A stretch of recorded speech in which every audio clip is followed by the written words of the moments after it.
السلام علیکم ورحمۃ اللہ وبرکاتہ۔ جیسا کہ آپ سب جانتے ہیں، رمضان کا مبارک مہینہ شروع ہو چکا ہے، تو اس مبارک مہینے میں کچھ اعمال خاص ہوتے ہیں جو انسان کرتے ہیں، جیسا کہ نماز تراویح کا اہتمام کرنا اور دورہ قرآن کرنا۔ تو آج ہم دورہ قرآن کا آغاز کرنے جا رہے ہیں پارہ نمبر 1 سے۔ ڈیلی ایک پارے کا ہم دورہ کیا کریں گے، اور اس کے ساتھ آپ کے ساتھ ایک کوئز شیئر کیا جائے گا۔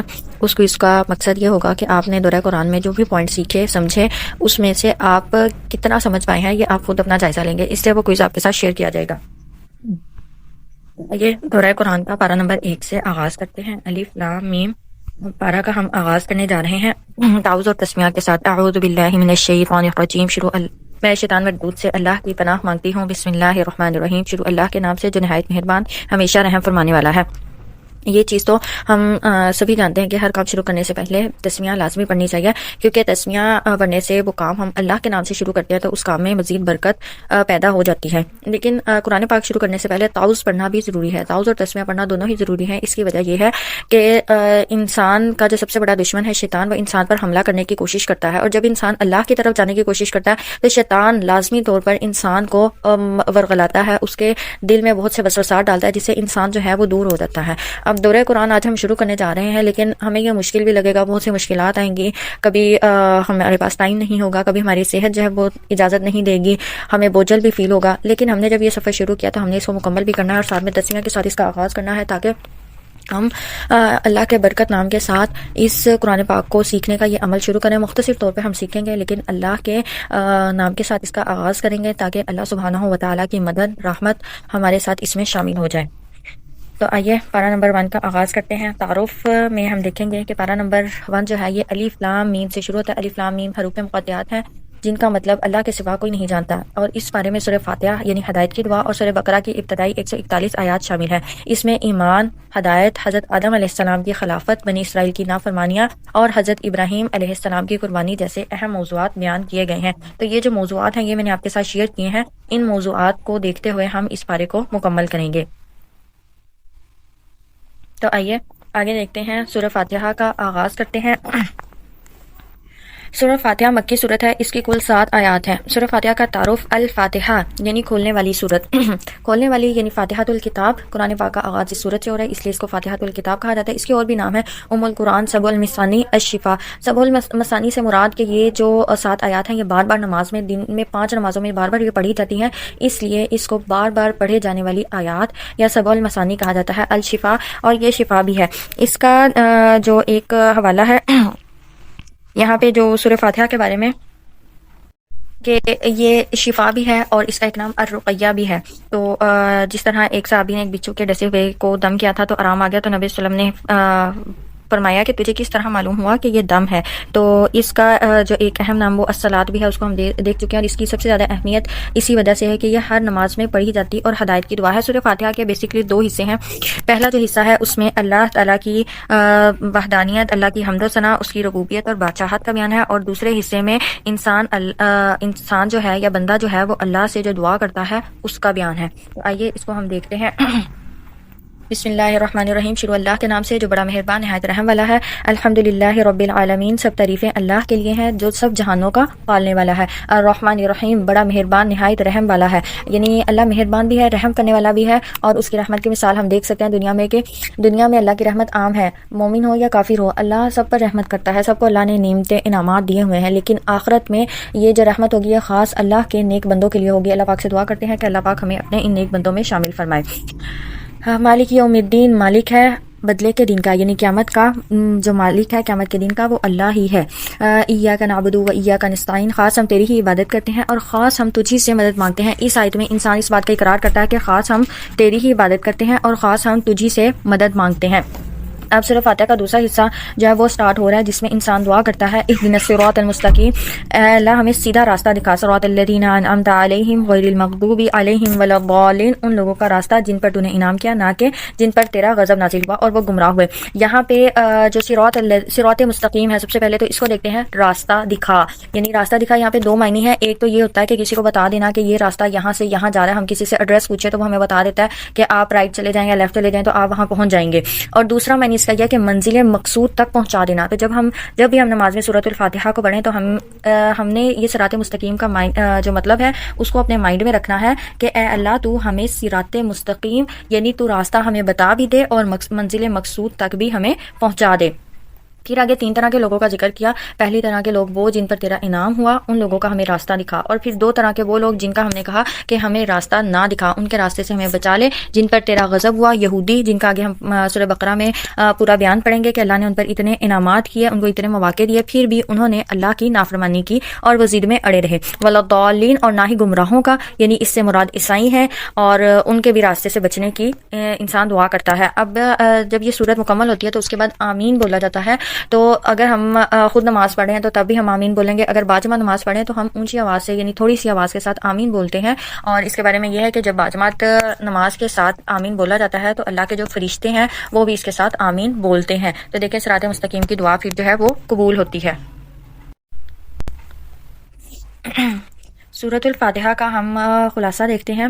یہ سورت اللہ کی حمد و ثنا، اس کی رحمت و انصاف، عبادت، مدد طلب کرنے، سیدھے راستے پر چلنے کی دعا پر مشتمل ہے. سورہ فاتحہ میں جو اہم نکات دیکھے، اللہ کی حمد و ثنا کہ وہ تمام جہانوں کا رب ہے، اللہ کی رحمت وہ سب سے زیادہ رحم فرمانے والا ہے، قیامت کے دن کا مالک، ہر چیز کا فیصلہ اللہ کے ہاتھ میں ہے. عبادت میں مدد، صرف عبادت اور مدد، صرف اللہ کی عبادت اور اسی سے مدد طلب کرنی چاہیے. ہدایت کی دعا، صراط مستقیم پر چلنے کی درخواست، اور کامیاب اور گمراہ لوگوں کا ذکر یعنی انعام یافتہ اور گمراہ لوگوں کے راستے کی وضاحت. اب ہمارے لیے عملی رہنمائی یہ ہے کہ ہم اللہ پر بھروسہ کریں، صرف اسی سے مدد مانگیں، ہدایت کے لیے ہمیشہ دعا کرتے رہیں اور صحیح راستے پر چلنے کی کوشش کریں. اللہ پاک سے دعا کرتے ہیں کہ اللہ پاک اس صورت کو سمجھنے والا اور اس میں صراط مستقیم جو ہے اس پر چلنے والا بنائے. آمین ثم آمین. سورہ بقرہ کا آغاز کرتے ہیں. سورہ بقرہ یہ مدنی صورت ہے، اس کی کل 286 آیات ہیں. نام کا مطلب البقرہ کا مطلب گائے ہے اور یہ نام بنی اسرائیل کے گائے کے واقعے سے لیا گیا ہے. آیت 67 سے 73 تک جب ہم پڑھیں گے تو اس میں ہم دیکھیں گے. مدنی صورت ہے، ہجرت کے بعد نازل ہوئی. ٹوٹل 286 آیات ہیں، 40 رکوع اور تقریباً 6136 الفاظ ہیں. اہم موضوعات جن کا ہم تذکرہ کریں گے، ایمان کے 3 گروہ، مومنین، کافر، منافقین، اور ان کی جو مثالیں بیان کی گئی ان کو دیکھیں گے. حضرت آدم علیہ السلام کی خلافت اور شیطان کی سرکشی، بنی اسرائیل کی نافرمانیاں اور ان پر اللہ کے احسانات، حضرت ابراہیم علیہ السلام اور حضرت اسماعیل علیہ السلام کی قربانی. تو آئیے سورہ بقرہ کا آغاز کرتے ہیں. سورہ بقرہ آیت 1 سے 20. ایمان کے 3 گروہ، اس کے متعلق پہلے ہم ترجمہ دیکھیں گے، ساتھ میں مصحف جو ہے وہ اپنے آگے کھول کر رکھیں، ترجمہ ہم دیکھیں گے اور پھر ساتھ ساتھ ان پوائنٹس کو بھی ہم ڈسکس کرتے جائیں گے. بسم اللہ الرحمن الرحیم. اللہ کے نام کے ساتھ شروع جو بڑا مہربان نہایت رحم کرنے والا ہے. الف لام میم، یہ حروف مقطعات ہیں جن کا مطلب اللہ کے سوا کسی کو معلوم نہیں. اس کتاب کے اللہ کی کتاب ہونے میں کوئی شک نہیں، پرہیزگاروں کی اور راہ دکھانے والی ہے. جو لوگ غیب پر ایمان لاتے ہیں، یہ پہلے گروہ یعنی مومنین کا تذکرہ یہاں سے سٹارٹ ہے، اور نماز کو قائم رکھتے ہیں اور ہمارے دیے ہوئے مال میں سے خرچ کرتے ہیں. اور جو لوگ ایمان لاتے ہیں اس پر جو آپ کی طرف سے اتارا گیا اور جو اس سے پہلے اتارا گیا تھا، اور آخرت پر یقین رکھتے ہیں. یعنی جو ایمان والے ہیں وہ غیب پر ایمان لاتے ہیں، نماز کو قائم رکھتے ہیں، مال خرچ کرتے ہیں، اور جو کتابیں نازل کی گئی ہیں ان پر ایمان لاتے ہیں اور آخرت پر ایمان لاتے ہیں. تو یہ لوگ ہدایت پر ہیں اپنے رب کی طرف سے، اور یہی فلاح پانے والے ہیں. بے شک وہ لوگ جنہوں نے کفر کیا، دوسرے گروہ کا تذکرہ ہے، آپ انہیں ڈرائیں یا نہ ڈرائیں ان کے لیے برابر ہے، وہ ایمان نہیں لائیں گے. اللہ نے ان کے دلوں اور ان کے کانوں پر مہر لگا دی ہے. ایمان نہ لانے کی وجہ یہاں بیان کر دی گئی. اور ان کی آنکھوں پر پردہ ہے اور ان کے لیے بہت بڑا عذاب ہے. آگے منافقین کا تذکرہ ہے، اور بعض لوگ وہ ہیں جو کہتے ہیں ہم اللہ پر اور آخرت کے دن پر ایمان لائے، حالانکہ وہ مومن نہیں، اور وہ اللہ کو اور ان لوگوں کو دھوکہ دیتے ہیں جو ایمان لائے، مگر وہ اپنے آپ کے سوا کسی کو دھوکہ نہیں دیتے اور وہ شعور نہیں رکھتے، اور ان کے دلوں میں نفاق کی بیماری ہے. پس اللہ نے ان کی بیماری بڑھا دی اور ان کے لیے دردناک عذاب ہے، اس بنا پر کہ وہ جھوٹ بولتے تھے. اور جب ان سے کہا جاتا کہ زمین میں فساد نہ کرو تو وہ کہتے کہ ہم تو صرف اصلاح کرنے والے ہیں. اللہ سن لو، بے شک وہی فساد کرنے والے ہیں، لیکن وہ شعور نہیں رکھتے. اور جب ان سے کہا جاتا کہ ایمان لاؤ جیسے وہ لوگ ایمان لائے تو وہ کہتے کیا ہم ایمان لائے جیسے بے وقوف ایمان لائے، تو وہ ایمان لانے والوں کو بے وقوف سمجھتے تھے. اللہ سن لو، بے شک وہی بے وقوف ہیں لیکن وہ نہیں جانتے. اور جب وہ ان سے ملتے جو ایمان لائے تو کہتے ہم ایمان لائے، اور جب وہ اپنے شیطانوں کے پاس تنہا ہوتے تو وہ کہتے یقیناً ہم تمہارے ساتھ ہیں، ان لوگوں سے تو ہم صرف مذاق کرتے ہیں. تو یہاں پہ دیکھیں کہ منافق کا وہ جو رویہ ہے اس کی پوری وضاحت کر دی گئی ہے کہ وہ صرف اوپر سے دکھاتا ہے کہ میں اچھا ہوں اور اچھائی چاہتا ہوں، جبکہ وہ فساد برپا کرنا چاہتا ہے، اور وہ ہر وقت اس کوشش میں ہوتا ہے کہ اسے کوئی موقع ملے اور وہ فساد برپا کرے. اور دوسری چیز یہ کہ وہ ایمان والوں کے ساتھ ہے تو ان سے کہے گا کہ میں ایمان لایا ہوں آپ کے ساتھ، لیکن جب وہ اپنے جیسوں کے ساتھ ہوتا ہے، اپنے شیطانوں کے ساتھ ہوتا ہے، تو پھر وہ ان سے کہتا ہے کہ میں تو صرف ایمان والوں سے مزاح کر رہا تھا. اللہ یستہزئ بہم، اللہ نے اب ان کے اس رویے کا جواب دیا ہے کہ اللہ بھی ان سے مزاح کرتا ہے اور انہیں ان کی سرکشی میں ڈھیل دیتا ہے، وہ اس میں بھٹکتے پھرتے ہیں۔ یہ وہ لوگ ہیں جنہوں نے گمراہی خرید دی ہدایت کے بدلے، تو ان کی تجارت نے انہیں کوئی نفع نہ دیا اور ان میں سے وہ ہدایت یافتہ نہ ہوئے۔ ان کی مثال اس شخص کی سی ہے جس نے آگ جلائی۔ اب یہاں مثال دی جا رہی ہے، پھر جب اس آگ نے اس کے ارد گرد کو روشن کر دیا تو اللہ ان کی روشنی لے گیا اور انہیں اندھیروں میں چھوڑ دیا، پس وہ دیکھ نہیں پاتے۔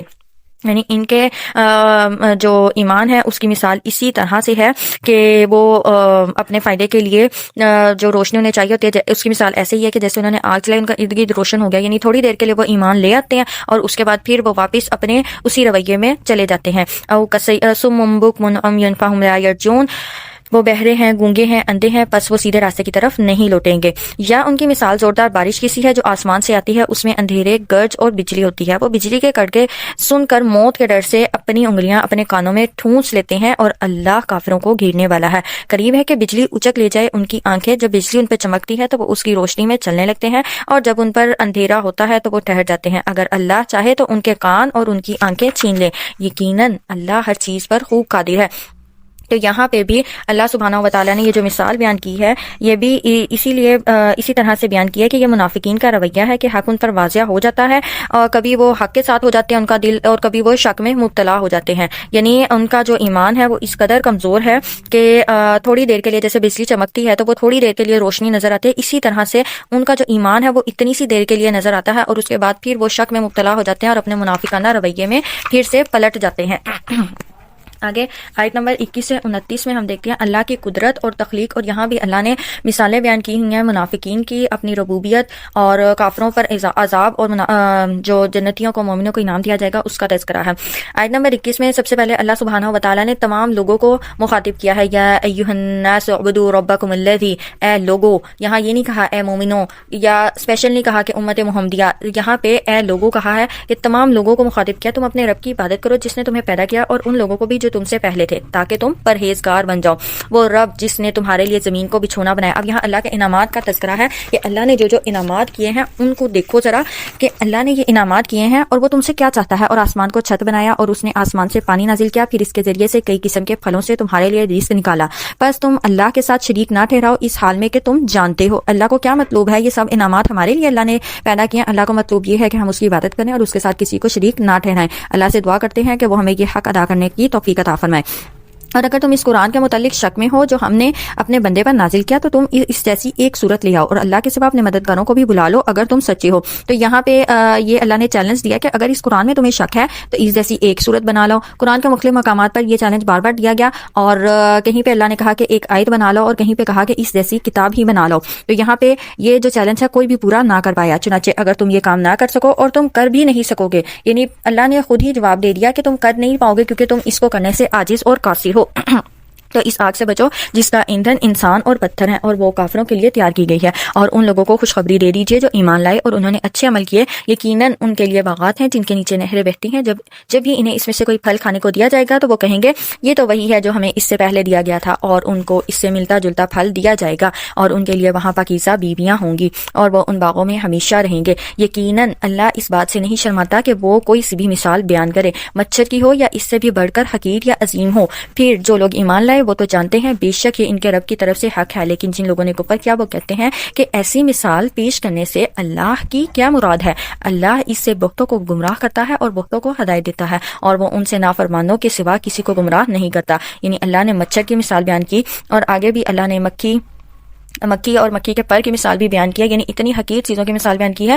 تو جن کا ایمان پختہ ہے ان کے ایمان میں اضافہ ہوتا ہے، جبکہ کیونکہ وہ اس سے سبق لیتے ہیں، عبرت پکڑتے ہیں، لیکن جن کا ایمان پختہ نہیں ہے وہ گمراہ ہے، وہ اور گمراہی میں بڑھ جاتے ہیں کہ یہ اتنی ادنا سی حقیر سی جو مثال ہے اس کو بیان کرنے سے اللہ کی مراد آخر ہے کیا؟ جو لوگ اللہ کا عہد پکا کر لینے کے بعد اسے توڑتے ہیں، اور جن رشتوں کو اللہ نے جوڑنے کا حکم دیا ہے یعنی صلہ رحمی، انہیں کاٹتے ہیں اور زمین میں فساد کرتے ہیں، وہی لوگ خسارہ اٹھانے والے ہیں۔ تو اللہ نے یہاں پہ کافروں کے عذاب کو بتا دیا ہے، تم اللہ کے ساتھ کیسے کفر کرتے ہو حالانکہ تم مردے تھے، پھر اس نے تمہیں زندہ کیا، پھر تمہیں وہ موت دے گا، پھر وہی تمہیں زندہ کرے گا، پھر اسی کی طرف تم لوٹائے جاؤ گے۔ یعنی تم کس طرح سوچ سکتے ہو کہ تم اللہ کے ساتھ شرک کرو؟ انسان ایک بادشاہ کے آگے کھڑا ہو اور اس کو پتا ہو کہ یہ بادشاہ جو ہے اس نے اس کو مطلب رہنے کھانے پینے کی جگہ دیا، تو انسان اس بادشاہ کے آگے نظریں نہیں اٹھاتا.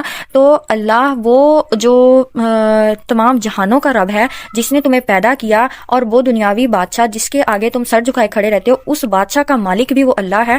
تو تم کس طرح بھول سکتے ہو کہ اس اللہ نے ہی تمہیں زندہ کیا تھا؟ وہ اللہ تمہیں پہلے تم مردہ تھے، اس اللہ نے تمہیں زندہ کیا، وہ تمہیں دوبارہ زندہ کر کے اپنے سامنے پیش کرے گا. تو پھر تم اللہ کے سامنے پیش ہو کر اسے کیا جواب دو گے؟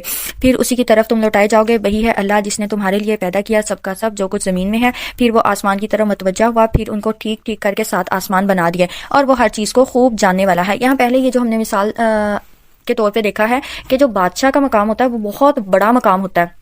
تو اللہ تو مالک بھی ہے، خالق بھی ہے، بادشاہ بھی ہے. اللہ ہی مطلب تمام جو اختیارات ہیں وہ اللہ کے پاس ہیں. پھر بھی انسان اللہ کے ساتھ کیسے شرک کر سکتا ہے؟ یہ بات انسان کو سوچنی چاہیے. اور دوسری چیز یہ کہ انسان غور کرے آسمان کی طرف، اور آسمان کو دیکھے کہ اللہ نے 7 آسمان بنائے. اللہ کی مخلوقات میں سے سب سے بڑی مخلوق آسمان ہے، اور دیکھے کیا اس میں کہیں شگاف، کوئی سوراخ، کوئی دراڑ نظر آتی ہے؟ اگر نہیں نظر آتی تو پھر کس بنا پر انسان اللہ کے ساتھ اسی کی بنائی ہوئی چیزوں کو شریک ٹھہراتا ہے؟ تو انسان کو یہ سوچنا چاہیے، اور ہمیں اس اللہ کی قدرت پر غور و فکر کرتے ہوئے اللہ کے ساتھ شریک ٹھہرانے سے بچنا چاہیے. اللہ کی حمد و ثنا کرنی چاہیے اور اسی کی عبادت کرنی چاہیے، کیونکہ وہی عبادت کے لائق ہے. اچھا جی، آیت نمبر 30 سے 39 انسان کی خلافت اور آدم علیہ السلام کا واقعہ اس میں شروع ہے. تو آئیے اس کو دیکھتے ہیں. آیت نمبر 30 سے وَإِذْ قَالَ رَبُّكَ لِلْمَلَائِكَةِ، اور یاد کرو جب آپ کے رب نے فرشتوں سے کہا بے شک میں زمین میں ایک خلیفہ بنانے والا ہوں. انہوں نے کہا کیا تو زمین میں اس کو بنائے گا جو اس میں فساد کرے گا اور خون بہائے گا؟ اور ہم تیری تعریف کے ساتھ تسبیح کرتے ہیں اور تیری پاکیزگی بیان کرتے ہیں. اللہ نے کہا بے شک میں وہ جانتا ہوں جو تم نہیں جانتے. اور اس نے آدم کو سب کے سب نام سکھا دیے، پھر انہیں فرشتوں کے سامنے پیش کیا اور کہا اگر تم سچے ہو تو مجھے ان چیزوں کے نام بتاؤ. انہوں نے کہا تو پاک ہے، ہمیں علم نہیں سوائے اس کے جو تو نے ہمیں سکھا دیا. بے شک تو ہی خوب جاننے والا بڑا حکمت والا ہے. کیونکہ غیب کا علم اور حکمت صرف اللہ جانتے ہیں. کس کام کے پیچھے کیا حکمت ہے وہ اللہ ہی جاننے والے ہیں. یہاں سے ہمیں یہ پتہ چل رہا ہے. تو ہماری زندگی میں کوئی بھی معاملات ہوتے ہیں اس کے بارے میں ہمیں یہی سوچنا چاہیے کہ اس میں ضرور اللہ کی کوئی نہ کوئی حکمت ہوگی، اللہ کی کوئی نہ کوئی مصلحت ہوگی، اور اسے قبول کر لینا چاہیے. قال یا آدم، اللہ نے کہا اے آدم تو انہیں ان چیزوں کے نام بتا دے. چنانچہ جب اس نے انہیں ان چیزوں کے نام بتا دیے تو اللہ نے کہا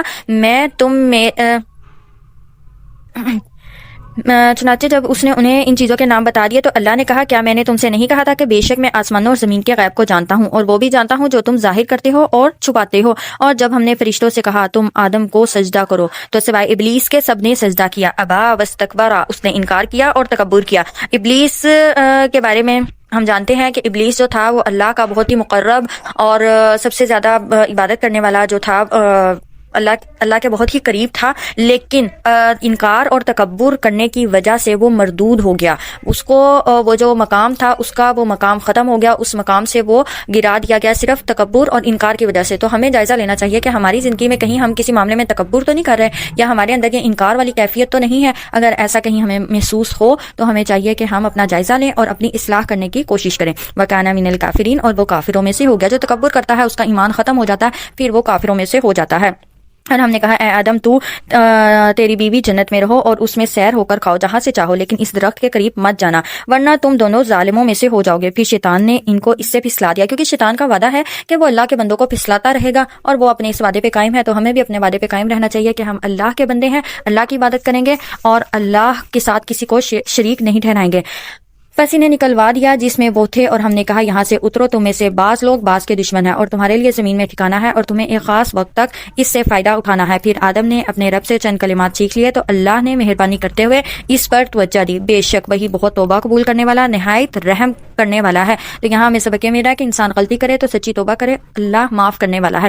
اور ہمیں بھی معاف کرنے کی جو صفت ہے اس کو اپنانا چاہیے. اگر کسی سے غلطی ہو جائے اور وہ معافی مانگے، شرمندہ ہو، تو اسے معاف کر دینا چاہیے. ہم نے کہا تم یہاں سے اکٹھے اترو، پھر اگر تمہارے پاس میری طرف سے کوئی ہدایت آئے تو جس نے میری ہدایت کی پیروی کی ان پر کوئی خوف ہوگا نہ وہ غمگین ہوں گے. اور جن لوگوں نے کفر کیا اور ہماری آیتوں کو جھٹلایا وہی دوزخ والے ہیں، وہ اس میں ہمیشہ رہیں گے. یعنی اللہ کو جس نے جھٹلایا، اللہ کی آیتوں کو جس نے جھٹلایا وہ ہمیشہ دوزخ میں رہیں گے، ان کو اس کی سزا مل کر رہے گی. تو شیطان جو ہے وہ بہکاتا رہتا ہے، ہمیں شیطان کے بہکاوے سے بچنا ہے. اس کے لیے تعوذ جو ہے، تعویذات ہیں، ان کو پڑھنا چاہیے اور ان کو سمجھنا چاہیے. سورۃ البقرہ آیت 40 سے 74 بنی اسرائیل کی نافرمانیاں۔ اب ہم دیکھیں گے کہ اللہ نے بنی اسرائیل پر انعامات کیے، انہیں بار بار مواقع دیے، لیکن وہ اپنی ضد اور ہٹ دھرمی کی وجہ سے نافرمانی میں مبتلا رہے اور اللہ کے عذاب کے مستحق ہوئے۔ یا بنی اسرائیل اذکروا نعمتی التی، بنی اسرائیل تم میری وہ نعمت یاد کرو جو میں نے تم پر انعام کی، اور تم میرا عہد پورا کرو، میں تمہارے عہد پورے کروں گا، اور مجھے سے ڈرو، اور اس کتاب پر ایمان لاؤ جو میں نے نازل کی، جبکہ وہ اس کتاب کی تصدیق کرنے والی ہے جو تمہارے پاس ہے، اور تم اس کا سب سے پہلے انکار کرنے والے نہ بنو، اور تم میری آیتوں کو تھوڑی قیمت میں نہ بیچو، یعنی جو احکامات اللہ نے نازل کیے ہیں ان کو اپنی مرضی سے عدل بدل کر لاگو نہ کرو، جیسا اللہ نے حکم دیا ہے بالکل ویسا ہی کرو، اور مجھے سے ڈرو، اور حق کو باطل کے ساتھ غلط ملت نہ کرو، اور حق کو مت چھپاؤ حالانکہ تم جانتے ہو۔ یہاں اس سے مراد یہ ہے کہ بعض حصے پہ تم عمل کر لو، جو آسان لگے اور جو مشکل لگے اس کو چھوڑ دو، اور نماز قائم کرو اور زکوٰۃ دو، اور رکوع کرنے والوں کے ساتھ رکوع کرو۔ کیا تم لوگوں کو نیکی کا حکم دیتے ہو اور اپنے آپ کو بھول جاتے ہو، حالانکہ تم کتاب پڑھتے ہو؟ پھر کیا تم عقل نہیں رکھتے؟ اور تم صبر اور نماز کے ذریعے سے اللہ کی مدد طلب کرو۔ صبر اور نماز کے ذریعے سے مدد طلب کرنے سے مراد کہ نماز سے انسان کا اللہ سے تعلق استوار ہوتا ہے، اور صبر کے ذریعے سے کردار کی پختگی اور دین میں استقامت حاصل ہوتی ہے۔ تو جب یہ دو چیزیں انسان کو حاصل ہو جاتی ہیں تو اللہ کی مدد بھی حاصل ہو جاتی ہے۔ اچھا جی، آگے دیکھتے ہیں، کیا تم لوگوں کو نیکی کا حکم دیتے ہو اور اپنے آپ کو بھول جاتے ہو، حالانکہ تم کتاب پڑھتے ہو؟ پھر کیا تم عقل نہیں رکھتے؟ اور تم صبر اور نماز کے ذریعے سے اللہ کی مدد طلب کرو، بے شک یہ بہت بھاری ہے مگر عاجزی کرنے والوں پر بھاری نہیں، جو لوگ اس بات کا یقین رکھتے ہیں کہ وہ اپنے رب سے ضرور ملنے والے ہیں، اور یہ کہ بے شک وہ اسی کی طرف لوٹنے والے ہیں۔ اے بنی اسرائیل تم میری وہ نعمت یاد کرو جو میں نے تم پر انعام کی، اور بے شک میں نے تمہیں فضیلت دی جہان والوں پر، اور اس دن سے ڈرو جب کوئی جان کسی جان کو کوئی فائدہ نہیں دے گی، یعنی قیامت کے دن، اور نہ ہی اس سے کوئی سفارش قبول کی جائے گی، اور نہ ہی اس سے کوئی عوض لیا جائے گا، اور نہ ہی ان کی مدد کی جائے گی۔ اور یاد کرو جب ہم نے تمہیں آل فرعون سے نجات دی، وہ تمہیں سخت عذاب دیتے تھے، تمہارے بیٹوں کو ذبح کرتے اور تمہاری بیٹیوں کو زندہ چھوڑ دیتے تھے اور اس میں تمہارے رب کی طرف سے بہت بڑی آزمائش تھی۔ دیکھیں اتنی بڑی آزمائش سے اللہ نے نجات دی، اور جب ہم نے تمہارے لیے سمندر کو پھاڑ دیا، پھر ہم نے تمہیں نجات دی اور ہم نے آل فرعون کو غرق کر دیا جبکہ تم دیکھ رہے تھے، یعنی 12 قبیلے تھے تو 12 چشمے ان کے لیے پھاڑ دیے، یہ بھی اللہ کا انعام تھا۔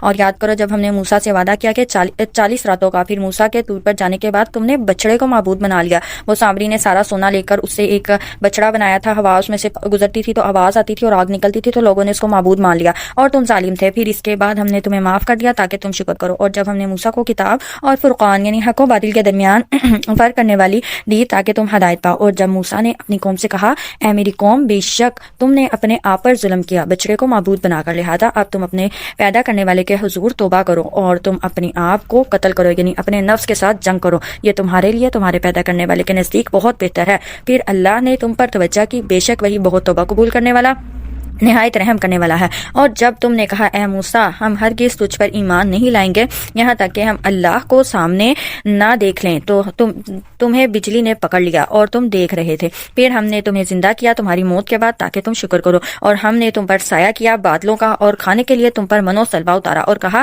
ان پاکیزہ چیزوں سے کھاؤ جو ہم نے تمہیں عطا کی، اور انہوں نے ہم پر ظلم نہیں کیا بلکہ وہ اپنے آپ پر ہی ظلم کرتے تھے۔ جب ہم نے کہا اس بستی میں داخل ہو جاؤ اور اس میں جہاں سے تم چاہو جی بھر کر کھاؤ، اور تم دروازے سے سجدہ کرتے ہوئے داخل ہونا اور کہنا حتۃ نغفر لکم، اے اللہ ہمیں بخش دے اور تو ہماری خطائیں معاف فرما دے، اور ان قریب ہم احسان کرنے والوں کو زیادہ دیں گے۔ فبدل الذین ظلموا، تو جن لوگوں نے ظلم کیا انہوں نے بات بدل دی سوائے ان کے جو ان سے کہی گئی تھی، پھر ہم نے ان ظالم لوگوں پر آسمان سے عذاب نازل کیا۔ اور یہاں جو عذاب ہے یہ ذکر کیا جاتا ہے کہ طاعون کی جو بیماری پھیلی تھی وہ عذاب ان پر آیا تھا اس وجہ سے کہ وہ نافرمانی کرتے تھے۔ دیکھیں بنی اسرائیل پر کتنے انعامات کیے گئے، لیکن ان انعامات کے باوجود بھی وہ ناشکری کرتے گئے، نافرمانی کرتے گئے اور ضد میں مبتلا رہے، اللہ کا کوئی حکم بھی انہوں نے نہیں مانا۔ وَإِذِ اسْتَسْقَىٰ مُوسَىٰ، اور جب موسیٰ نے اپنی قوم کے لیے پانی مانگا تو کہا ہم نے اپنی لاٹھی مار پتھر پر، چنانچہ اس پتھر سے بہہ نکلے 12 چشمے، یہ بھی انعام تھا۔ ہر قبیلے نے اپنا اپنا گھاٹ پہچان لیا۔ 12 چشمے اس لیے پھوٹے تھے کہ 12 قبیلے تھے تو تاکہ کوئی بھی لڑائی وغیرہ نہ ہو، ہر قبیلے نے اپنا اپنا چشمہ لے لیا، اور کھاؤ اور پیو اللہ کے رزق سے اور تم زمین میں فساد کرتے ہوئے نہ پھرو۔ اور جب تم نے کہا اے موسیٰ ہم ایک ہی کھانے پر ہرگز صبر نہیں کر سکتے، لہٰذا ہمارے لیے ہم نے رب سے دعا مانگ کے وہ ہمارے لیے وہ چیز نکال دے جو زمین اگاتی ہے، یعنی اس کی ترکاری، ککڑی، گندم، مسور اور پیاز۔ موسیٰ علیہ السلام نے کہا کیا تم کم تر چیز لینا چاہتے ہو اور بدلے میں اس چیز کے جو بہتر ہے؟ اترو کسی شہر میں تو بے شک وہاں تمہارے لیے وہی کچھ ہے جس کا تم نے سوال کیا، اور ان پر ذلت اور محتاجی مسلط کر دی گئی اور وہ اللہ کے غضب کے ساتھ لوٹے۔ یہ اس لیے ہوا کہ بے شک وہ اللہ کی آیتوں کا انکار کرتے تھے اور قتل کرتے تھے نبیوں کو ناحق، یہ اس سبب سے کہ انہوں نے نافرمانی کی اور وہ حد سے بڑھ جانے والے تھے۔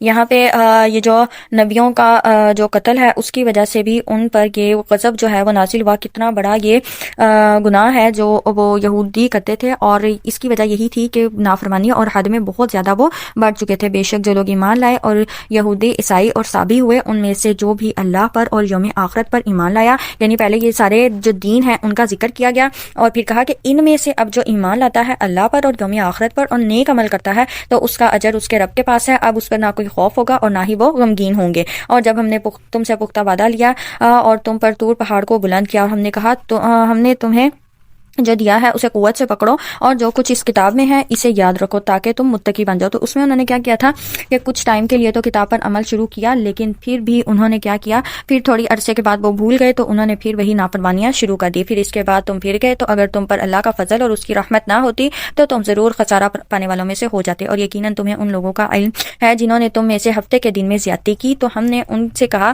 کہ تم ذلیل بندر بن جاؤ، یعنی ہفتے کے دن ان کو مچھلیاں پکڑنے سے منع کیا گیا تھا، لیکن انہوں نے ہیلا سازی کرتے ہوئے وہ جمعے والے دن جال لگاتے اور اتوار والے دن جال جو ہے وہ اتار لیتے تھے اور مچھلیاں لے لیتے تھے، اور اس میں آزمائش ان کے لیے یہی تھی کہ ہفتے والے دن مچھلیاں جو تھی نا وہ زیادہ سمندر کے اوپر آ جاتی تھی اور ان سے دیکھ کر نہ رہا نہیں جاتا تھا کہ ہم جلدی سے ان مچھلیوں کو پکڑ لیں، تو انہوں نے اس طرح کی ہیلا سازی اختیار کی تو اس کی سزا پھر اللہ کی طرف سے انہیں ملی کہ تم ذلیل بندر بن جاؤ۔ پھر ہم نے اس واقعے کو ان کے لیے عبرت بنا دیا جو اس زمانے میں تھے اور اس کے بعد آنے والے تھے، اور پرہیزگاروں کے لیے اسے نصیحت بنا دیا۔ جیسے اب جمعے کے دن اللہ نے خرید و فروخت کرنے کے لیے کہا ہے جمعے کے ٹائم تک، لیکن مسلمان کیا ہے کہ جمعے والے دن بھی اپنی جو کاروبار ہے، جو تجارت ہے، اس کو نہیں روکتے، تو یہاں ان کے لیے اللہ کہنے کی نصیحت ہے کہ اپنے کاروبار جو ہے وہ ترک کر دو، جو اللہ نے حکم دیا اس کو مان لو ورنہ تمہارے ساتھ بھی ایسا ہی ہوگا۔ اور جب موسیٰ نے اپنی قوم سے کہا بے شک اللہ تمہیں حکم دیتا ہے کہ ایک گائے ذبح کرو، یہ گائے کا واقعہ یہاں سے شروع ہو رہا ہے جس کی وجہ سے اس سورہ کا نام سورہ بقرہ جو ہے وہ رکھا گیا۔ تو یہاں پہ یہ جو تھا ایک آدمی کو اس کے بھتیجے نے قتل کیا تھا اور قتل کرنے کے بعد لاش جو تھی وہ کسی کے دروازے پر ڈال دی، تو اب وہ قاتل کا پتہ نہیں چل رہا تھا کہ یہ کس نے کیا ہے، تو اس پر اللہ نے پھر یہ گائے ذبح کرنے کا حکم دیا تھا۔ اب وہ ہیلا سازی اس میں اختیار کر رہے تھے، فضول سوال کر رہے تھے، تو انہوں نے آگے کیا کہا، انہوں نے کہا کیا تو ہم سے ہنسی مذاق کرتا ہے؟ موسیٰ علیہ السلام نے کہا میں اس بات سے اللہ کی پناہ مانگتا ہوں کہ میں جاہلوں میں شامل ہو جاؤں۔ انہوں نے کہا تو ہمارے لیے اپنے رب سے دعا کر کہ وہ ہمارے لیے بیان کرے کہ وہ گائیں کیسی ہو۔ موسیٰ علیہ السلام نے کہا بے شک اللہ کہتا ہے کہ بے شک وہ گائیں نہ بوڑھی ہو نہ بچیا ہو، اس کی درمیانی عمر کی ہو، یعنی نہ زیادہ چھوٹی ہو نہ ہی زیادہ بوڑھی ہو، چنانچہ تم وہ کرو جو تمہیں حکم دیا جاتا ہے۔ انہوں نے کہا تو ہمارے لیے اپنے رب سے دعا کر کہ وہ ہمارے لیے بیان کرے کہ اس کا رنگ کیسا ہو۔ موسیٰ علیہ السلام نے کہا اللہ فرماتا ہے بے شک وہ گائیں زرد رنگ کی ہو، اس کا رنگ خوب گہرا اور دیکھنے والوں کو خوش کر دے۔ انہوں نے کہا ہمارے لیے اپنے رب سے دعا کر وہ ہمارے لیے مزید بیان کرے کہ وہ گائیں کس قسم کی ہو، بے شک گائیں ہم پر متشبہ ہو گئی ہیں اور یقیناً اگر اللہ نے چاہا تو ہم ضرور پا لیں گے، کیونکہ وہ گائیں ذبح کرنا ہی نہیں چاہ رہے تھے، اس لیے وہ بار بار اس طرح کے سوالات کر رہے تھے۔ موسیٰ علیہ السلام نے کہا بے شک اللہ فرماتا ہے کہ بے شک وہ گائیں مشقت کرنے والی نہ ہو، زمین میں ہل چلاتی ہو، نہ کھیتی کو پانی دیتی ہو، وہ بے عیب ہو، اس میں کوئی داغ دھبا نہ ہو۔ انہوں نے کہا اب تو حق لایا ہے۔ پھر انہوں نے اسے ذبح کیا اور لگتے نہیں تھے کہ وہ یہ کام کریں گے، اور جب تم نے ایک شخص کو قتل کر دیا تھا پھر تم نے اس کے بارے میں جھگڑا کیا اور اللہ اسے ظاہر کرنے والا تھا جسے تم چھپاتے تھے، چنانچہ ہم نے کہا یہ تم اس گائے کا جو گوشت کا ایک ٹکڑا ہے اسے اس مردے کا مارو، اللہ اسی طرح مردوں کو زندہ کرے گا اور وہ تمہیں اپنی قدرت کی نشانیاں دکھاتا ہے تاکہ تم سمجھو۔ یہاں پہ اب گائے ذبح کرنے کا حکم اس لیے دیا تھا تاکہ وہ گائے کے گوشت کا جو ٹکڑا ہے اس مردے کو مارا جائے، تو وہ مردہ اٹھا، اس نے بتایا کہ اس کو کس نے قتل کیا ہے اور اس کے بعد پھر وہ مر گیا۔ تو یہاں پہ ایک تو وہ قاتل کا پتہ چل گیا، دوسرا ہمیں یہ سمجھانا تھا کہ قیامت والے دن اللہ اسی طرح مردوں کو زندہ کرے گا اور پھر حساب کتاب کے لیے سب نے اللہ کے سامنے پیش ہونا ہے۔ تو انسان اس غلط فہمی سے نکل جائے کہ بس یہ دنیا ہی ہے اور آخرت کی زندگی کچھ نہیں، بلکہ آخرت کی زندگی ہی سب کچھ ہے۔ آخرت کی زندگی کے لیے خود کو تیار کر لینا چاہیے۔ ثم قست قلوبکم پھر اس کے بعد تمہارے دل سخت ہو گئے، چنانچہ وہ پتھروں کی مانند ہے یا ان سے بھی زیادہ سخت، اور بے شک کچھ پتھر وہ ہیں کہ ان سے نہریں پھوٹتی ہیں، اور بے شک ان میں سے کچھ ہیں کہ پھٹ پڑتے ہیں، پھر ان سے پانی نکلتا ہے، اور بے شک ان میں سے کچھ وہ ہیں کہ اللہ کے ڈر سے گر پڑتے ہیں، اور اللہ اس سے غافل نہیں جو تم عمل کرتے ہو۔ یعنی یہاں پہ یہ کہا کہ پتھروں کے اندر بھی، پتھر چونکہ سخت ہے لیکن پھر بھی اس کے اندر فائدے موجود ہیں، پتھروں سے چشمے پھوٹ پڑتے ہیں، پتھر خود پھٹ پڑتے ہیں یا اللہ کے خوف سے گر پڑتے ہیں، لیکن یہ جو ان کے دل ہیں وہ اس قدر سخت ہیں، اس قدر سخت ہیں کہ ان پر کسی بھی چیز کا کوئی اثر نہیں ہوتا۔ 25 سے 121 دیکھتے ہیں، جس میں تورات اور قرآن کی برتری کو بیان کیا گیا، یعنی بنی اسرائیل نے اللہ کی کتاب کو بدل دیا، اپنے فائدے کے مطابق اس کی تحریف کی، اور اللہ نے نبی اکرم صلی اللہ علیہ وسلم کو ہدایت کے ساتھ بھیجا تاکہ لوگوں کو اصل حق کی طرف بلایا جائے، کیونکہ پہلی جو کتابیں ہیں وہ اپنی اصلی حالت میں نہیں رہی، تو اس سے جو سبق حاصل ہوتا ہے پھر ہم اس کو بھی دیکھیں گے۔ تو آئیے سٹارٹ کرتے ہیں آیت نمبر 75 سے۔ مسلمانوں، کیا پھر تم توقع رکھتے ہو کہ وہ تمہاری بات مان لیں گے؟ حالانکہ ان میں سے ایک فریق ایسا ہے کہ وہ اللہ کا کلام سنتے ہیں، پھر وہ اسے سمجھ لینے کے بعد اس میں تحریف کر دیتے ہیں، حالانکہ وہ جانتے ہیں، یعنی وہ جانتے ہیں کہ یہ بات غلط ہے، لیکن پھر بھی اس کے لفظی اور معنوی جو مطلب ہیں ان میں وہ تحریف کر دیتے ہیں، اپنے فائدے کے لیے اس کو عدل بدل کر دیتے ہیں۔ اور جب وہ ان لوگوں سے ملتے ہیں جو ایمان لائے تو کہتے ہیں ہم بھی ایمان لائے، اور جب وہ ایک دوسرے کے ساتھ تنہا ہوتے ہیں تو آپس میں کہتے ہیں کیا تم مسلمانوں کو وہ باتیں بتلاتے ہو جو اللہ نے تم پر کھولی ہیں تاکہ وہ تمہارے رب کے تمہارے خلاف ان باتوں کے بطور حجت پیش کریں؟ پھر کیا تم عقل نہیں رکھتے؟ کیا وہ نہیں جانتے کہ بے شک اللہ سب کچھ جانتا ہے، جو وہ چھپاتے ہیں اور جو وہ ظاہر کرتے ہیں، چاہے وہ چھپائیں چاہے وہ ظاہر کریں، اللہ اس کو جاننے والا ہے۔ اور ان میں سے کچھ ان پڑھ ہیں، وہ کتاب کو نہیں جانتے سوائے جھوٹی آرزوؤں کے، اور بس وہ صرف گمان کرتے ہیں۔ یعنی یہ پہلے تو بات ہو گئی کہ جو اہل کتاب ہیں، جو پڑھے لکھے ہیں، اب ان کے جو جاہل لوگ ہیں وہ تو رات سے بے خبر ہیں، وہ جانتے ہی نہیں اس کتاب کو، لیکن وہ اپنے جو علماء ہیں ان کی باتوں میں مبتلا ہیں، ان کی باتیں سن کر وہ اسی گمان کو، انہی خواہشات کو حقیقت مان لیتے ہیں، جبکہ ایسا کچھ نہیں ہے۔ چنانچہ ان لوگوں کے لیے ہلاکت ہے جو اپنے ہاتھوں سے کتاب لکھتے ہیں، پھر کہتے ہیں یہ اللہ کی طرف سے ہے تاکہ اس کے بدلے میں تھوڑی سی قیمت لے لیں، چنانچہ ان کے ہاتھوں نے جو لکھا اس کی وجہ سے ان کے لیے ہلاکت ہے جو وہ کماتے ہیں، اس کی وجہ سے ان کے لیے ہلاکت ہے۔ انہوں نے کہا آگ ہمیں گنتی کے چند دنوں کے سوا ہرگز نہیں چھوئے گی۔ کہہ دیجئے کیا تم نے اللہ سے کوئی عہد لیا ہے؟ یعنی یہود یہ کہتے تھے کہ دنیا کی کل عمر 7000 سال ہے اور ہم ہر 1000 سال کے بدلے ایک دن جہنم میں رہیں گے، تو اس حساب سے صرف 7 دن جہنم میں رہیں گے، اور کچھ یہ مانتے تھے کہ ہم نے 40 دن بچڑے کی عبادت کی تھی تو 40 دن کا ہمیں عذاب پہنچے گا، اس کے علاوہ کوئی عذاب نہیں ملے گا۔ تو یہاں پوچھا جا رہا ہے کہ کیا تم ان سے اللہ نے کوئی ایسا وعدہ لیا ہے؟ جبکہ ایسا کچھ بھی نہیں ہے، پھر تو اللہ اپنے وعدے کے خلاف ہرگز نہیں کرے گا۔ کیا تم وہ بات کہتے ہو اللہ کے بارے میں جو تم نہیں جانتے؟ کیوں نہیں؟ جس نے کوئی برائی کمائی اور اسے اس کی برائی نے کھیل لیا تو وہی لوگ دوزخی ہیں اور اس میں وہ ہمیشہ رہیں گے، اور جو لوگ ایمان لائے انہوں نے نیک کام کیے وہی جنتی ہیں، وہ اس میں ہمیشہ رہیں گے۔ اور جب ہم نے بنی اسرائیل سے پکا وعدہ لیا تو تم اللہ کے سوا کسی کی عبادت نہ کرنا، اور والدین، رشتہ داروں، یتیموں، مسکینوں سے نیک سلوک کرنا، اور تم لوگوں سے اچھی بات کہنا۔ دیکھیں ایمان کے بعد پہلی چیز کیا ہے کہ حقوق العباد انسان پورا کرے، ٹھیک ہے؟ اس کے بعد پھر اور نماز قائم کرنا، زکوٰۃ دینا، پھر تم اس وعدے سے پھر گئے مگر تم میں سے تھوڑے اس کے پابند رہے اور تم تو پھر جانے والے ہی ہو۔ اس کے بعد پھر حقوق اللہ، یہ نماز، عبادات، زکوٰۃ وغیرہ آتے ہیں، تو حقوق العباد کو پورا کرنا بہت ضروری ہے حقوق اللہ کے ساتھ ساتھ۔ جب ہم نے تم سے پکا وعدہ لیا کہ تم آپس میں ایک دوسرے کا خون نہ بہاؤ اور نہ نکالو اپنے لوگوں کو اپنے وطن سے، تو پھر تم نے اقرار کیا اور تم اس بات کے گواہ ہو، پھر تم ہی وہ لوگ ہو کہ اپنوں کو قتل کرتے ہو اور اپنوں میں سے ایک فریق کو ان کے گھروں سے نکال دیتے ہو، تم نے ان کے خلاف گناہ اور زیادتی کے ساتھ دوسروں کی مدد کرتے ہو۔ اگر وہ تمہارے پاس قیدی بن کر آ جائیں تو تم انہیں فدیہ دے کر چھڑاتے ہو، حالانکہ تم پر ان کا نکال دینا ہی حرام کر دیا گیا تھا، یعنی جو پہلے تم نے انہیں نکالا ہے وہی حرام کر دیا گیا تھا، تو اب جو اگلا تم کام کر رہے ہو اس کا کوئی فائدہ نہیں۔ کیا تم کتاب کے ایک حصے پر ایمان لاتے ہو اور دوسرے حصے کا انکار کرتے ہو؟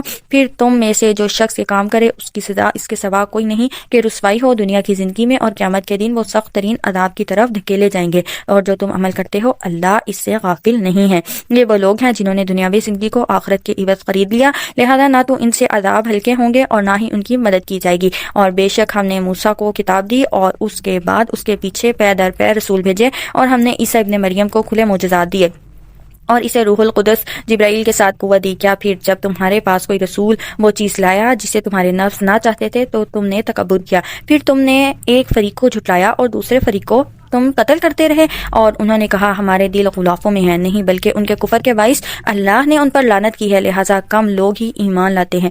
اور جب ان کے پاس اللہ کی طرف سے وہ کتاب آ گئی جو اس کتاب کی تصدیق کرتی ہے جو ان کے پاس ہے، اور اس سے پہلے وہ ان لوگوں کے خلاف فتح مانگتے تھے، یعنی جو یہود تھے وہ کہتے تھے کہ اے اللہ تو آخری نبی جو ہے اس کو مبعوث فرما دے، اس کا ظہور جو ہے وہ کر دے، ہم اس کے ساتھ ایمان لائیں گے اور ان مشرکین کے ساتھ ہم جنگ کریں گے۔ لیکن پھر کیا ہوا کہ جب آخری نبی کا ظہور ہوا تو حسد کی بنا پر یہود ہی انکار کر بیٹھے۔ تھے جنہوں نے کفر کیا، پھر جب ان کے پاس وہ حق آ گیا جسے انہوں نے پہچان لیا تو انہوں نے اس کا انکار کیا، لہٰذا کافروں پر اللہ کی لعنت ہے، وہ چیز بہت بری ہے جس کے بدلے انہوں نے اپنے نفس بیچ دیے اور وہ اس چیز کا انکار کرتے ہیں جو اللہ نے نازل کی، صرف اس حسد کی بنا پر کہ اللہ اپنے بندوں میں سے جس پر چاہے اپنا فضل نازل کرے، بس وہ غضب در غضب کے ساتھ لوٹے، یعنی غضب پہ غضب کے ساتھ وہ لوٹے، اللہ کا اتنا غضب ہوا ان پر، اور کافروں کے لیے ذلیل کرنے والا عذاب ہے۔ اور جب ان سے کہا جاتا ہے کہ اللہ کی اتاری ہوئی کتاب پر ایمان لے آؤ تو وہ کہتے ہیں کہ ہم صرف اس پر ایمان لاتے ہیں جو ہم پر نازل کی گئی، جبکہ ایمان کا تقاضا یہ ہے کہ تمام ہی کتابوں پر ایمان لایا جائے، اور وہ اس کے ما سوا کا انکار کرتے ہیں، حالانکہ وہ قرآن حق ہے، اس کتاب کی تصدیق کرتا ہے جو ان کے پاس ہے۔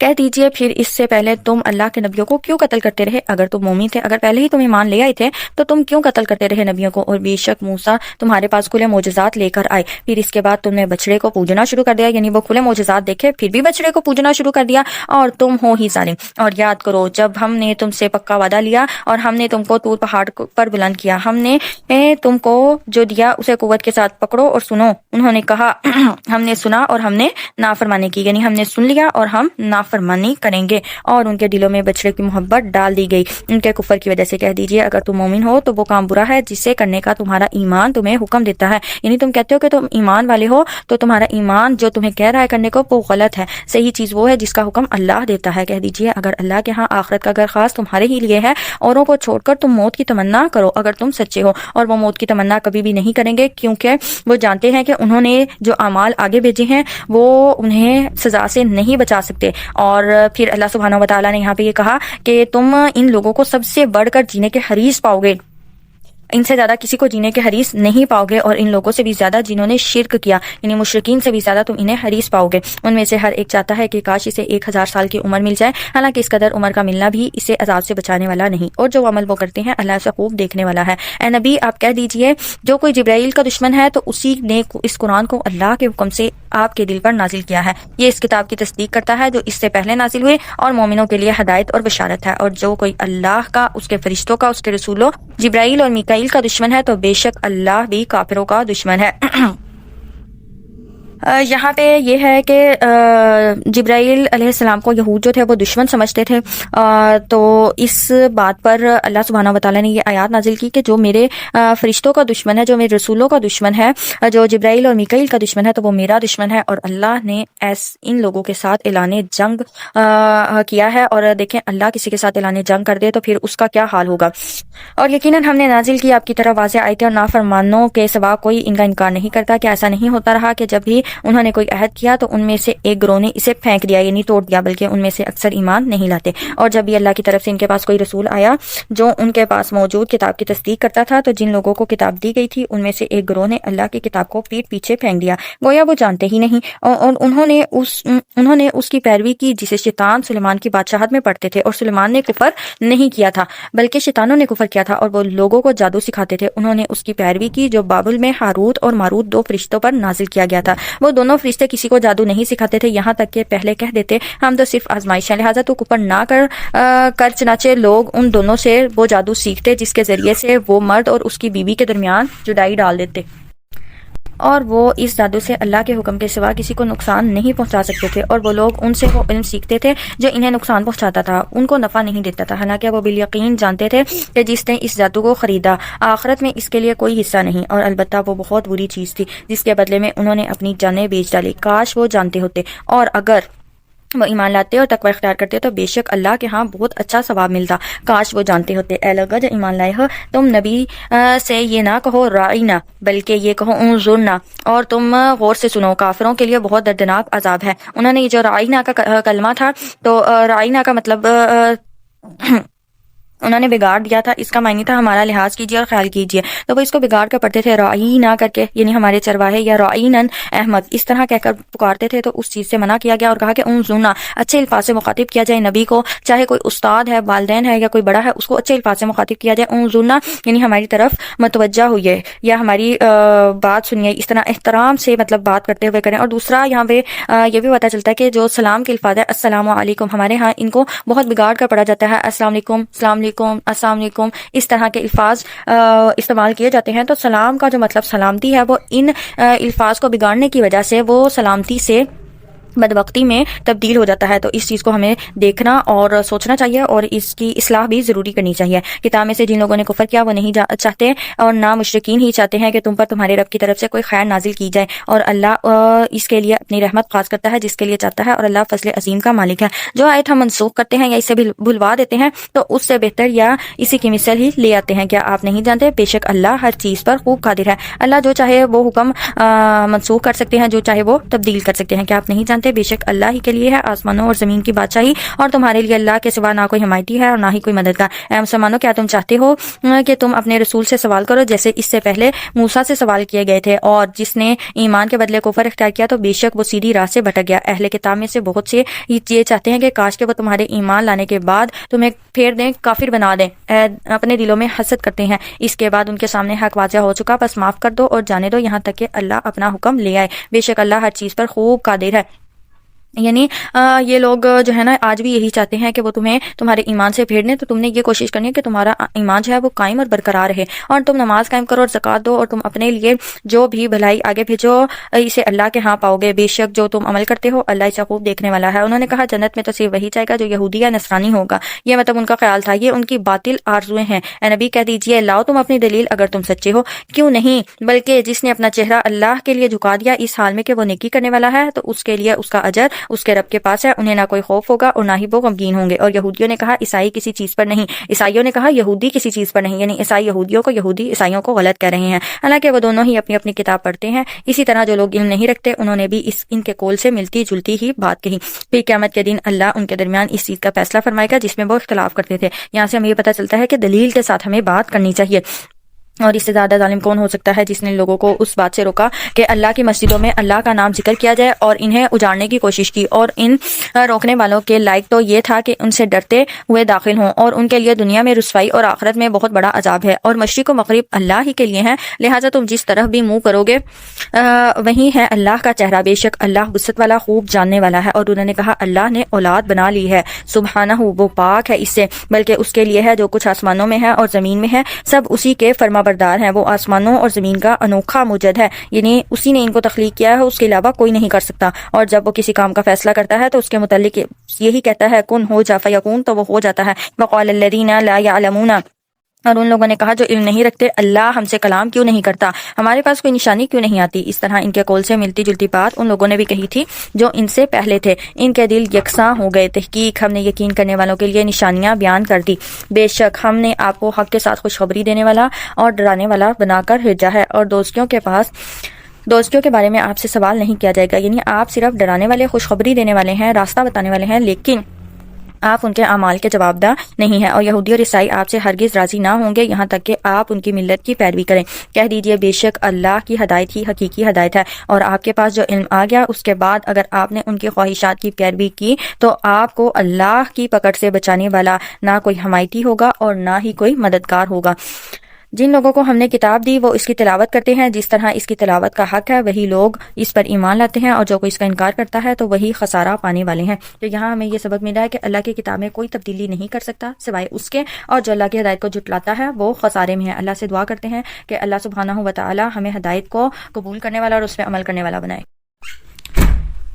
اچھا جی، آیت 122 سے 141 میں حضرت ابراہیم علیہ السلام اور حضرت اسماعیل علیہ السلام کی قربانی اور دعا کا تذکرہ ہمیں ملتا ہے، تو آئیے اس کو دیکھتے ہیں۔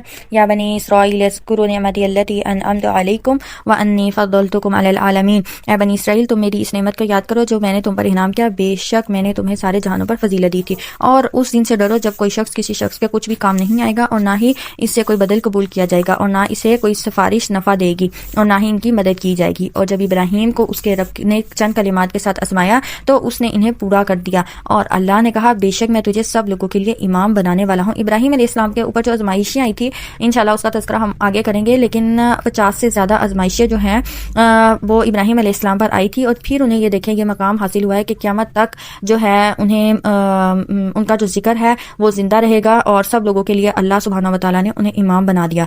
اس ابراہیم نے کہا اور میری اولاد میں سے بھی، اللہ نے کہا میرا عہد ظالموں کو نہیں پہنچے گا، یعنی جو نیک ہوگا ان پر یہ لاگو ہوگا، لیکن جو ظالم ہوں گے، جو ظلم کرنے والے ہوں گے، ان کے لیے یہ وعدہ نہیں۔ اور جب ہم نے بیت اللہ کو لوگوں کے لیے بار بار لوٹ کر آنے کی اور امن کی جگہ بنایا اور حکم دیا کہ تم مقام ابراہیم کو جائے نماز بناؤ، یعنی وہاں پہ جو نوافل ادا کیے جاتے ہیں، اور ہم نے حکم دیا ابراہیم اور اسماعیل کو کہ تم دونوں میرا گھر پاک کرو، طواف کرنے والوں کے لیے، اعتکاف کرنے والوں اور رکوع و سجود کرنے والوں کے لیے۔ اور جب ابراہیم نے کہا اے میرے رب، اس جگہ کو امن والا شہر بنا دے، اس کے باشندوں میں سے جو اللہ اور یوم آخرت پر ایمان لائے انہیں پھلوں سے رزق دے۔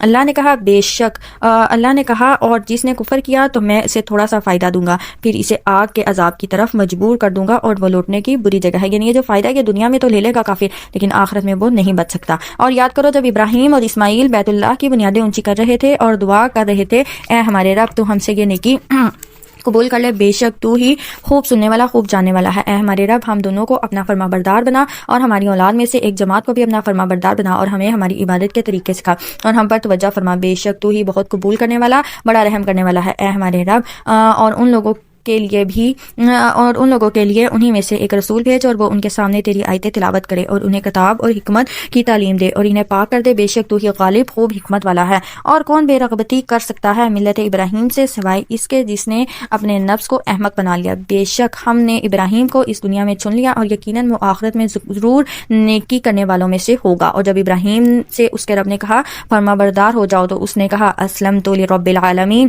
میں رب العالمین کے لیے فرما بردار ہو گیا۔ تو ہمارا بھی یہی رویہ ہونا چاہیے کہ ہمیں جو بھی احکامات ہم پڑھ چکے ہیں یا جو بھی احکامات ہم پڑھیں سنیں اس پر اسی طرح من معن ہمارا عمل ہونا چاہیے۔ ابراہیم نے یعقوب نے بھی اپنے بیٹوں کو اسی کلمہ حق کی وصیت کی، اے میرے بیٹو بے شک اللہ نے تمہارے لیے یہ دین چن لیا ہے، بس تمہیں ہرگز موت نہ آئے مگر اس حال میں کہ تم مسلمان ہو۔ یہاں پہ یہ حضرت ابراہیم اور حضرت یعقوب علیہ السلام نے الدین کی وضاحت اپنی اولاد کو بھی فرمائی جو یہودیت نہیں اسلام ہی ہے، جیسا کہ یہاں بھی اس سے یہاں پہ ہمیں پتہ چل رہا ہے کہ انہوں نے بھی مسلمون یعنی مسلمان ہو، یعنی تم مسلمان اسلام کی حالت میں ہی تمہیں موت آئے۔ ام کنتم شہداء، کیا جب یعقوب کو موت آئی تم اس وقت موجود تھے؟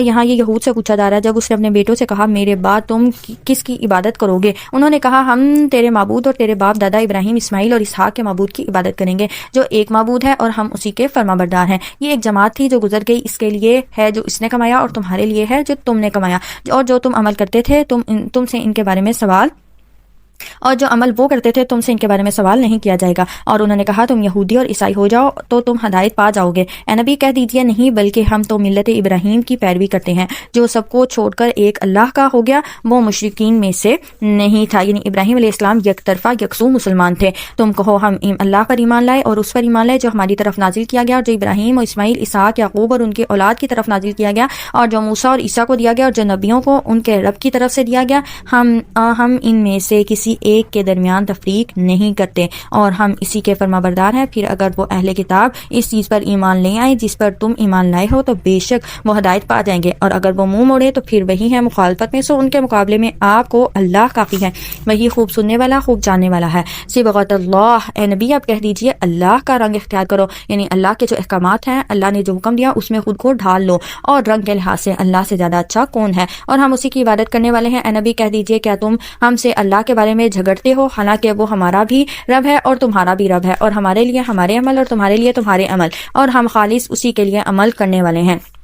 کیا تم کہتے ہو بے شک ابراہیم اسماعیل اسحاق یعقوب اور ان کی اولاد یہودی یا عیسائی تھے؟ کہہ دیجئے کیا تم زیادہ جانتے ہو یا اللہ، اور اس سے زیادہ کون ظالم ہے جس نے گواہی چھپائی جو اللہ کی طرف سے اس کے پاس ہے، اور اللہ اس سے غافل نہیں جو تم کرتے ہو۔ یہ ایک جماعت تھی جو گزر گئی، اس کے لیے ہے جو اس نے کمایا اور تمہارے لیے ہے جو تم نے کمایا، اور تم سے ان کے بارے میں سوال نہیں کیا جائے گا جو وہ عمل کرتے تھے، یعنی جس نے جو عمل کیا ہے اس سے وہی پوچھا جائے گا۔ تو ابراہیم علیہ السلام اور حضرت اسماعیل علیہ السلام کی قربانی سے اور جو انہوں نے دعا کی اس سے ہمیں یہ پتہ چلتا ہے کہ اللہ کے راستے میں قربانی دینے والے ہمیشہ کامیاب ہوتے ہیں، اور ہم نے خود کو اللہ کے رنگ میں ڈھالنا ہے، اللہ کے رنگ کو اختیار کرنا ہے۔ پارہ ہمارا مکمل ہوا الحمدللہ۔ تو سورہ بقرہ کی پہلی 141 آیات میں ایمان، انسان کی خلافت، بنی اسرائیل کی نافرمانیاں، اللہ کی ہدایت، حضرت ابراہیم علیہ السلام کی قربانی کے اہم اسباق دیے گئے ہیں۔ یہ آیات ہمیں سکھاتی ہیں کہ ہدایت انہی کو ملتی ہے جو اللہ کے احکامات پر مکمل یقین رکھتے ہیں اور اس پر عمل بھی کرتے ہیں۔ اللہ پاک سے دعا کرتے ہیں